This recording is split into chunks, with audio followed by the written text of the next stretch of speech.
Mind to all of you. आज की video में आपको बताएंगे कंप्यूटर इनपुट डिवाइस के बारे में पूरी डिटेल बेहद रूप से चर्चा करेंगे। सबसे पहले आपका डिवाइस आता है, इनपुट डिवाइस में कीबोर्ड आता है। इसके लिए हमें बोर्ड पे एक लेना पड़ेगा। अब आते हैं, सबसे पहले आता है आपका कीबोर्ड। कीबोर्ड की खोज सन 1868 में हुई थी। इसके जनक क्रिस्टोफर लैथम सोर्स हैं। इसके जो जनक होते हैं क्रिस्टोफर लैथम सोर्स हैं, इन्हें की थी। इसमें 3 प्रकार की होती है। ए टू जेड की अल्फा न्यूमेरिक कीज होती है, या आपकी 0 से 9 की आपकी न्यूमेरिक कीज होती है, और F1 से F12 आपकी फंक्शन कीज मानी जाती है। नेविगेशन कीज आपकी होती है, ये देखिए यहाँ पर नेविगेशन की यहाँ पर बनी हुई है। नेविगेशन कीज और डायरेक्शन कीज का देखिए, लेफ्ट राइट ये है आपकी नेविगेशन कीज, ये आपकी लेफ्ट राइट डाउन, अब ये है आपकी नेविगेशन कीज, आपकी ये वाली होती है। आपकी होम की है, आपकी होम की और इंड की, होम की और इंड की ये है आपकी यहाँ पास की जो होती है। कंट्रोल अल्ट शिफ्ट आपकी आपकी देख सकते हैं कॉम्बिनेशन की, मतलब एक का किसी के साथ उपयोग करना, मतलब जैसे अल्ट के साथ कंट्रोल साथ अल्ट का उपयोग किया और शिफ्ट के साथ कंट्रोल का उपयोग किया, इससे आपकी ये कॉम्बिनेशन कीज कहलाती है। टॉगल कीज आपकी 3 देखिए। कैप्स लॉक आपकी यहाँ पास होती है, कैप्स लॉक यहाँ पर रहती है आपकी, ये है कैप्स लॉक। और इसके बाद होती है न्यूम लॉक यहाँ पास आपकी होती है।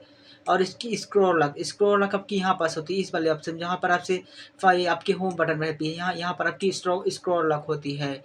अब आती है बैक स्पेस की। एक एक लेटर शब्द को मिटाना हो तो आप बैक स्पेस लेफ्ट शब्द के, जैसे आपको एक लेटर लेफ्ट शब्द की तरफ दबाना है तो आप इसको बैक स्पेस दबाएंगे। इसके बाद डिलीट, एक लेटर राइट शब्द को मिटाना हो तो आप डिलीट बटन का उपयोग करेंगे।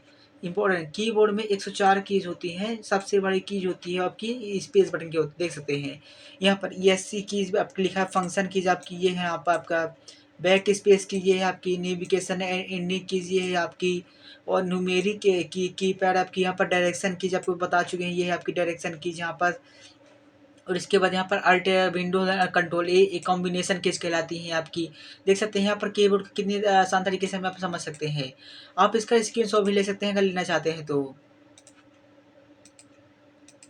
ले सकते हैं आप इसका। अब आते हैं अगले टॉपिक में हम माउस की खोज। सबसे पहले थे माउस की खोज सन 1960 में हुई थी। माउस की खोज जो हुई थी 1960 में हुई थी। इसके जो जनक है डगलस एंजर्ड बार्ट जी ने की थी। माउस एक पॉइंटिंग डिवाइस है, जो कि माउस जो है एक पॉइंटिंग डिवाइस है। माउस में 3 प्रकार की कीज होती हैं। लेफ्ट कीज होती है रन करना, जैसे ये लेफ्ट की कीज हो गई आपकी, ये लेफ्ट हो गई, एक लेफ्ट मानी जाती है ये वाली कीज आपकी। ये जो कीज होती है आपकी एक लेफ्ट की मानी जाती है, ये जो कीज है आपकी एक लेफ्ट कीज मानी जाती है। और एक होती है राइट कीज से आप राइट की तरफ यहाँ पर बटन दबा सकते हैं। ये होती है ये है आपकी राइट की। किसी भी फाइल या फोल्डर को प्रॉपर्टीज, जैसे आपको किसी भी फाइल की प्रॉपर्टीज देखना है तो आप राइट क्लिक करना पड़ेगा। स्क्रॉल बटन है, ये आपके बीच की बटन होगी, स्क्रॉल बटन हो जाती है ये वाली। अप डाउन ओनली पेज, मतलब अगर आपको किसी भी पेज को ऊपर नीचे ले आना है तो इसको स्क्रॉल बटन को ऊपर से नीचे कर सकते हैं। ड्रैग एंड ड्रॉप, इसका मतलब समझिए किसी फाइल को या फोल्डर को एक जगह से उठाना। जैसे कि हमने किसी फाइल को एक जगह से उठाना ड्रैग कहलाता था। उस फाइल फोल्डर को दूसरी जगह से जाकर रख देना, मतलब कि एक जगह उठाया और दूसरी जगह रख दिया, यह पर ड्रॉप कहलाता है। ये सब माउस के तीर के द्वारा, जैसे ये माउस हो गया और एक जो आपके डेस्कटॉप में होगा एक तीर का निशान बना होगा इस टाइप का, वहाँ से आपके ये सब कुछ संभव हो पाता है। माउस 2 तरह के होते हैं। एक वायरलेस माउस होता है जो कि आपका ये तार जैसे है, तार वाला होता है। और दूसरा यूएसबी पोर्ट माउस है। यूएसबी देखिए, ये आपको यूएसबी पोर्ट है, मतलब कि ये आपका ऑटोमेटिक चलता है, मतलब कि आपका वायरलेस माउस एक प्रकार कहते हैं। वायरलेस माउस और यूएसबी पोर्ट। यूएसबी में आपकी केबल लग जाती है, केबल एक से दूसरी बटी रहती है। और वायरलेस माउस में आपका मतलब कि सेल के माध्यम से चलता है आपका। अब आते हैं तीसरे टॉपिक में, जॉयस्टिक देख सकते हैं। जॉयस्टिक का चित्र किस टाइप का है आपका, ये हैंडल है आपका, ये यहाँ पर ये बटन है, यहाँ पे आपके 3 बटन है। जॉयस्टिक की खोज सन 1967 में हुई थी। इसके जनक Ralph F Baer TV video गेमों और 1972 में निर्गमित मैग्नाब्लक्स ओडिसी कंसोल के आविष्कारक ने 1967 में पहला वीडियो गेम जॉयस्टिक बनाया था। पहले के समय में जॉयस्टिक का यूज मतलब गेम खेलने के लिए किया जाता है। इसका मुख्य उपयोग पहले के समय में गेम खेलने के लिए, जैसे कि आज के समय में स्मार्टफोन आ गए हैं, पर पहले के समय में इसके द्वारा गेम खेलता था। यह छड़ी के ऊपर एक बटन होती है, जैसे एक छड़ी है, यहाँ पर आपको एक बटन मिलती थी यहाँ पर। जिसके द्वारा किसी आइकन या टेक्स्ट पर आदि का चयन करें। जैसे कि पहले पहले आज के समय हम लोग माउस का उपयोग करें, लेकिन पहले के समय में जॉयस्टिक का उपयोग किया जाता था। इसका उपयोग गेम खेलने, प्रशिक्षण, रोबोट निर्माण का आदि में किया जाता है। यह भी एक पॉइंटिंग डिवाइस है, जैसे कि ये भी एक अपनी जगह से जुटा हुआ होता है, जिस कारण इसमें गेम खेलना आसान एवं मज़ेदार बन जाता है। इस तरह आपका जॉयस्टिक वाला आपका वीडियो खत्म हो जाता है। यहाँ पे अब आते हैं अगले वीडियो में। Track ball. ट्रैक बॉल देखिए, ये ट्रैक बॉल है। यहाँ पे ये बॉल की तरह ये बॉल बनी हुई है। खोज 1946 में हुई थी। वैज्ञानिक रल्फ बेंजामिन ने किया था। यह माउस का ही प्रारूप है। जो ये ट्रैक बॉल जो है, ये पहले के समय में ये ट्रैक बॉल यूज किया जाता था, जिसमें जिसमें रबर रबर बाल बाल के नीचे ना होकर ऊपर की ओर होता था। मतलब रबर बाल के नीचे ना होकर ऊपर की ओर होता है। इसे देखिए, ये बाल है। इसमें माउस को अपने स्थान से हटाए बिना रबर बाल को घुमाकर माउस पॉइंटर के स्थान में परिवर्तित किया जाता है। इसका मुख्य कैड कंप्यूटर एडेड डिजाइन तथा कंप्यूटर एडेड मैन्युफैक्चरिंग में किया जाता है। जैसे कि मतलब इसको मतलब कि आप एक जगह से ये आपका माउस ही है। ट्रैक बॉल का प्रयोग लैपटॉप कंप्यूटर में माउस के स्थान पर किया जाता है। जिससे कि आज के समय में माउस उपयोग किया जाता है। यह भी एक पॉइंटिंग डिवाइस ही माना जाता है। यह भी एक जगह से मतलब जुटा हुआ होता है। अब आता है लाइट पेन। आप देख सकते हैं ये भैया जी यहाँ पर क्या कर रहे हैं, ये एक लाइट पेन है आप इनके पास, और ये यहाँ पास ये अब यहाँ डेस्कटॉप में यहाँ कुछ लिख रहे हैं मतलब लाइट पेन से। खोज 1959 में हुई थी। वैज्ञानिक बेन ग्लूरिन ने किया था। यह भी एक पॉइंटिंग डिवाइस है। इसका प्रयोग सिस्टम डायरेक्टली इनपुट करने के लिए किया जाता है। इसमें कंप्यूटर स्क्रीन पर लिखने, चित्र बनाने या बार कोड को पढ़ने में किया जाता है। ये प्रकाशी पेन में फोटो सेल का प्रयोग है। जैसे देख सकते हैं, इन्होंने एक पेन लिया है, ये लाइट पेन लिया है, और यहाँ पर ये यहाँ पर डेस्कटॉप में यहाँ पर कुछ लिख रहे हैं कि पिन ऑफ द क्राउन लिख रहे हैं। मतलब कि आप इस तरह से लाइट पेन का उपयोग कर सकते हैं। कि स्कैनर। खोज 1957 में वैज्ञानिक रसेल एक्रिस ने किया था। इनका श्रेय एलन हैबरमैन को जाता है। इनको जो श्रेय है एलन हैबरमैन को जाता है। यह कंप्यूटर में कुछ भी स्कैन करने के लिए इसका यूज किया जाता है। जैसे देखिए, ये एक इमेज है। इसको जैसे नीचे करेंगे तो ये इमेज यहाँ पर प्रिंट स्कैन हो जाएगी। स्कैनर के द्वारा डाटा के फॉर्मेट को फॉर्मल स्कैन कर सकते हैं। मतलब कुछ भी स्कैन कर सकते हैं। इस स्कैन के द्वारा हम पीडीएफ भी बना सकते हैं। जैसे इसमें हम पीडीएफ भी बना सकते हैं।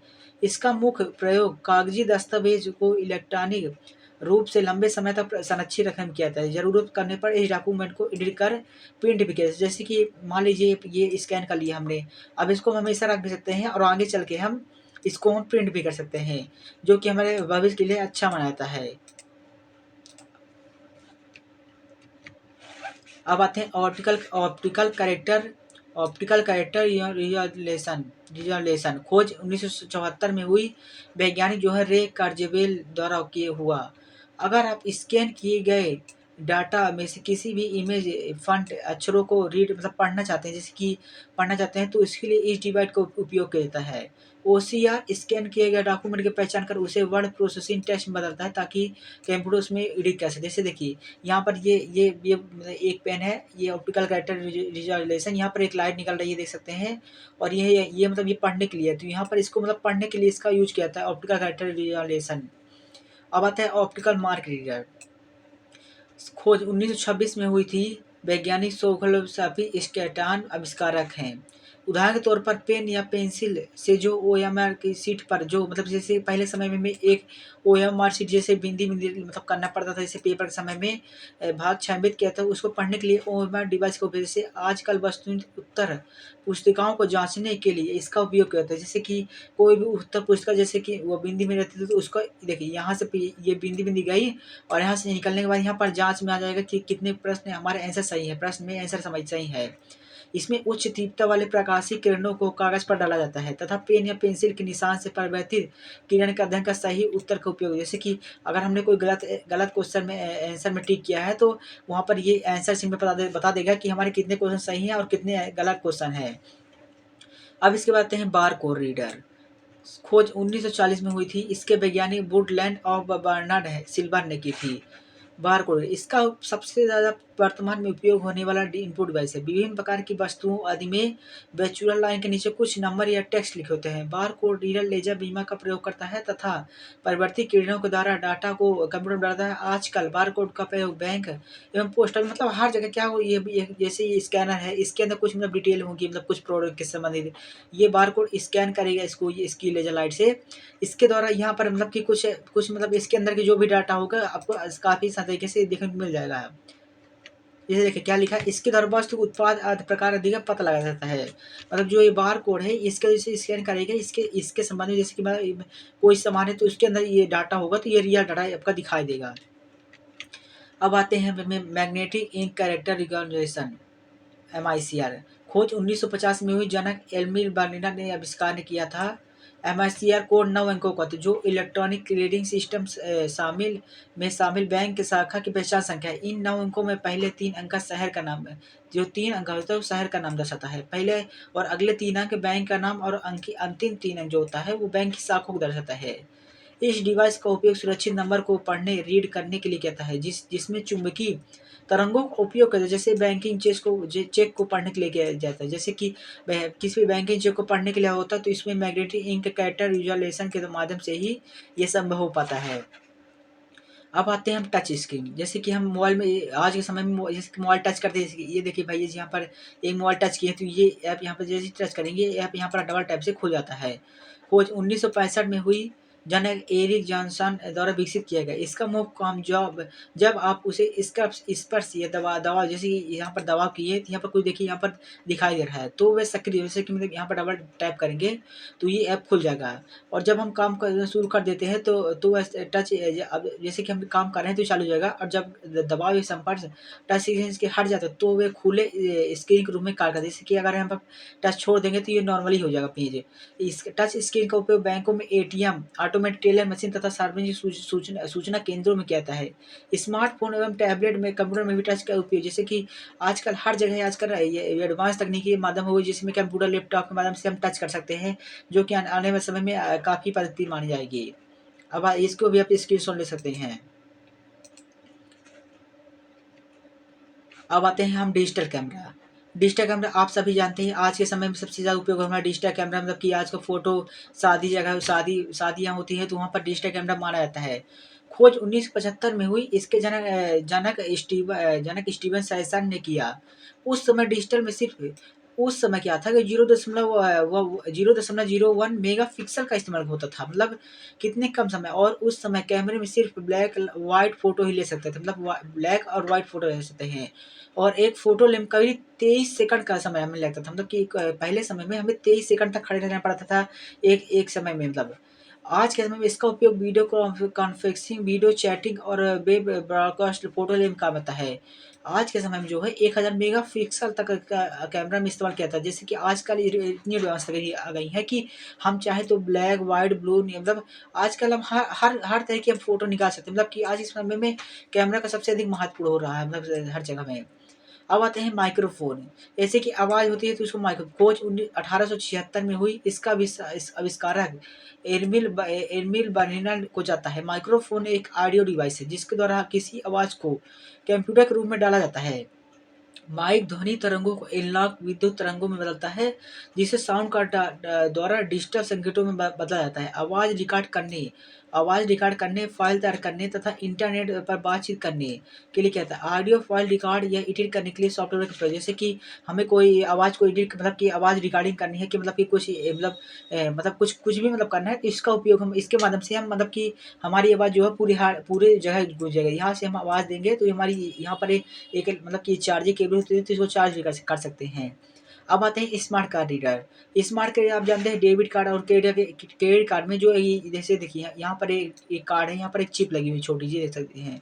खोज 1979 में हुई थी। यह एक प्रकार का कार्ड प्लास्टिक का बना होता है, छोटा प्लास्टिक होता है जिसमें एक चिप या चुंबकीय पट्टी मैग्नेटिक स्ट्रिप लगा होता है। इस चिप या चुंबकीय पट्टी में डाटा स्टोर किया जाता है जिससे कंप्यूटर से जुड़े इलेक्ट्रॉनिक कार्ड रीडर की सहायता से पढ़ा व प्रोसेस किया जाता है। बैंकों में ATM के साथ इलेक्ट्रॉनिक कार्ड का ही प्रयोग किया जाता है। बैंकों में जो होता है देखिए, डेबिट कार्ड और क्रेडिट कार्ड देखिए यहाँ पर एक ये कार्ड है प्लास्टिक का और इसके बीच में ये एक लगी हुई यहाँ पर मैग्नेटिक स्ट्रिप लगी हुई थी, जिसके माध्यम से यहाँ पर स्कैन होके ये डाटा आपको बता देता है कि किस नाम से किसका क्रेडिट कार्ड है, मतलब जो कि आज के समय में काफ़ी उपयोगी बनाता है। ग्राफिक्स टैबलेट, जैसे कि आपको कुछ डिजाइनिंग करनी है तो आप इसके लिए ग्राफिक टैबलेट का उपयोग कर सकते हैं। सन 1888 में एलिसा ग्रे द्वारा बनाया गया ये पहला हाथ से लिखने वाला उपकरण था। धीरे धीरे ग्राफिक टैबलेट में सुधार होते गए और आज के समय में बहुत ही एडवांस मतलब अच्छे से अच्छे ग्राफिक टैबलेट बनते हैं। इसमें drawing tablet, pen tablet, art board के रूप में भी जाना जाता है। उपयोगकर्ता लेखनी का उपयोग एक पेन, पेंसिल या पेंट ब्रश के रूप में कर सकता है। जैसे कि कोई व्यक्ति है तो मतलब कि ये मतलब ग्राफिक टैबलेट है तो इसके ऊपर मतलब कुछ भी मतलब डिजाइनिंग कर सकते हैं हम, कुछ भी मतलब यहाँ पर एडिट कर सकते हैं, कुछ भी बना सकते हैं, मतलब ऑन स्क्रीन यहाँ पर कुछ लिख भी सकते हैं और इसको मिटा भी कर सकते हैं, इरेज से सब कुछ कर सकते हैं, जो जिसके द्वारा हम यहाँ पे काफ़ी इसमें मतलब आसानी रहती है कुछ करने में भी। अब आता है आपका video capturing hardware. Video capturing जैसे ये दोनों एक दूसरे से जुड़े, ये आगे का पोर्शन आपका माना जाता है, ये पीछे पोर्शन है। जैसे इसमें आपके यूएसबी पोर्ट लगाए जाएंगे 1 2 3 और ये 4 और यहाँ पर भी आप लगा सकते हैं 5। ये आपका वीडियो मतलब यहाँ पर देखिए, यहाँ पर इसमें क्या लिखा है, यह कंप्यूटर में इस्तेमाल करने वाला एक हार्डवेयर कंपोनेंट होता है जिसे सीपीयू के अंदर और बाहर लाया जाता है। जैसे सीपीयू के अंदर और बाहर लाया जाता है, इसका इस्तेमाल स्क्रीन रिकॉर्डिंग और स्ट्रीमिंग करने के लिए किया जाता है। जैसे कि इस स्क्रीन रिकॉर्डिंग हमें करनी है तो इसका उपयोग किया जाता है। यह एक हार्डवेयर डिवाइस है जिसे आप अपने कंप्यूटर से कनेक्ट कर सकते हैं। जैसे देखिए इसमें से यूएसबी से आप कनेक्ट कर सकते हैं तो आपके कैमरे के आउटपुट से वीडियो सिग्नल को डिजिटल प्रारूप में परिवर्तित करना है तो आप इस कंप्यूटर पहचान कर सकते हैं, जिसे आपका कंप्यूटर पहचान कर सकता है। आप इसको लगा सकते हैं तो आप मतलब वीडियो बना सकते हैं, वीडियो कैप्चर कर सकते हैं, जो कि आपकी यूएसबी केबल के माध्यम से ये कनेक्ट होगा। अब आता है डिजिटाइजर। डिजिटाइजर एक उपकरण है जिसके सदस्य मैप, रेखाचित्र तथा स्केच आदि को डिजिटल रूप में बदलकर कंप्यूटर इनपुट के रूप में दिया जाता है। बाद में इसे एडिट कर सकते हैं। आपका डिजिटाइजर एक प्रकार का ग्राफिक टैबलेट की तरह ही है, मतलब कि इसमें भी आप मतलब कि कुछ में एडिट कर सकते हैं, प्रिंट किया जाता है। डिजिटाइजर टैबलेट में एक स्क्रीन तथा एक इलेक्ट्रॉनिक पेन होता है, जिसके माध्यम से मतलब कि एक प्रकार से सब वही नॉर्मल चीज़ ही है। आपका जैसे ग्राफिक टैबलेट होता है वैसे ही आपका डिजिटाइजर भी माना जाता है। जिसे जैसे डिजिटाइज जिसे इलेक्ट्रॉनिक पेन की सहायता से स्क्रीन पर रेखाचित्र या स्केच बनाया जाता है। जैसे देखिए ये एक स्क्रीन है, इसमें एक पेन है, देखिए ये ब्लॉट पेन है, ये लाइट पेन है मान लीजिए, तो इसमें स्क्रीन जैसे मतलब हम बनाएंगे तो मतलब डिजिटाइज उसी तरह मतलब इसकी आकृति बना देगा, मतलब कि कैसे मान लीजिए हमने गोला बना तो ये बना देगा, मतलब ये लाइन बनाए तो लाइन बन जाएगी इसकी पेन के इनपुट डिवाइस के माध्यम से। स्क्रीन का सेंसर डिजिटल इसे संकेतों बदल कर स्क्रीन का जो सेंसर डेटा है उसे बदल कर ये मतलब डाटा कार्य कर देता है। जैसे देखिए यहाँ पर अब कंप्यूटर को इनपुट के रूप में देता है। इसका प्रयोग मुख्य रूप से कंप्यूटर एडेड डिजाइन में प्रयोग किया जाता है। जैसे कि इसका मुख्य रूप से computer aided design touch digitiser के 3 समान प्रकार, टच डिजाइन के 3 मुख्य प्रमुख प्रकार होते हैं, जैसे कि निष्क्रिय, सक्रिय और दोहरी। ये पे 3 डिजिटाइजर के मुख्य आपके प्रकार में आते हैं।